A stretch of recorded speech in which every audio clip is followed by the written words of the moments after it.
Vamos a encontrar la diferencia de los números mixtos usando bloques de patrones. Tenemos 4 y un sexto menos 1 y 2 tercios. Podemos representar 4 y un sexto usando 4 bloques de patrones amarillos y un bloque de patrones verdes. Y podemos representar 1 y 2 tercios usando un bloque de patrón amarillo y 2 bloques de patrón azul. Comencemos mostrando esto. Nuevamente para 4 y un sexto tenemos 4 bloques de patrones amarillos y un bloque de patrones verdes. Y para 1 y 2 tercios tenemos un bloque de patrón amarillo y 2 bloques de patrón azul. Y porque estamos restando, queremos eliminar o quitar un bloque de patrón amarillo, y 2 bloques de patrón azul de nuestros 4 bloques de patrón amarillo y un bloque de patrón verde. Observe como en este formulario. Podemos quitar un bloque de patrón amarillo, pero no tenemos la forma correcta para eliminar 2 bloques de patrón azul para llevar.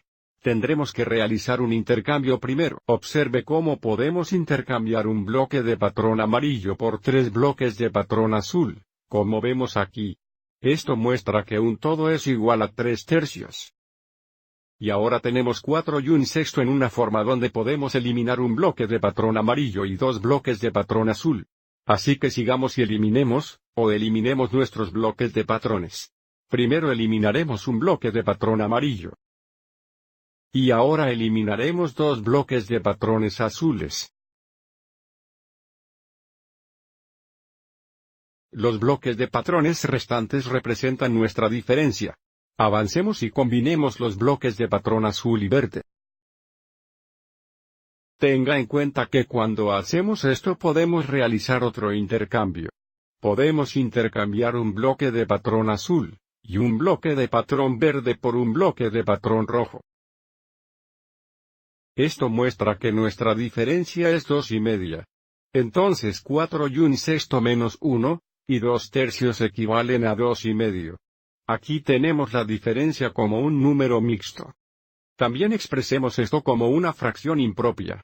Entonces, si volvemos a nuestros bloques de patrones, muestremos esta diferencia usando solo bloques de patrones rojos. Así que cambiaremos cada bloque de patrón amarillo por 2 bloques de patrón rojo. 1. Y 2 para este bloque de patrón amarillo. Y lo mismo para este bloque de patrones. 1. Y 2. Si expresamos la diferencia en esta forma, si enumeramos o contamos los bloques de patrones rojos tenemos 1, 2, 3, 4, 5 bloques de patrones rojos, que es equivalente a 5 mitades. Entonces podemos expresar la diferencia como 2,5 o como 5 mitades. Estos son equivalentes. Nuevamente, esto se llama un número mixto porque consiste en un número entero y una fracción propia. Y 5 mitades se llama fracción impropia. Porque el numerador es mayor o igual que el denominador. Espero que hayas encontrado esto útil.